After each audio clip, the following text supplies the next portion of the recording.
নমস্কার, সকলকে আমার প্রণাম জানিয়ে আজকের যে কবিতাটি পাঠ করব, কবিতার নাম ভুল। কবি হলেন সুবল চন্দ্র দাস। কত ভুল করি আমি প্রতিদিন কাজে, পথ চলা, কথা বলা, আচরণ মাঝে।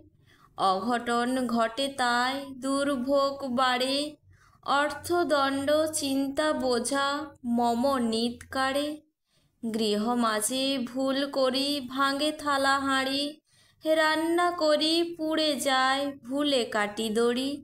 ভুল করি মাঠে ঘাটে ভাঙে কৃষিযন্ত্র, পূজা করি ভুল বসে ভুলে যাই মন্ত্র। ভুল করে পদ ভুলি ঘুরি পথময়, রাজ সাক্ষী হই আমি হয় পরাজয়। অপরের মন্দ চর্চা বৃথা ঘষা মাজা, ভুল করে ভালোবাসি পাই মস্ত সাজা।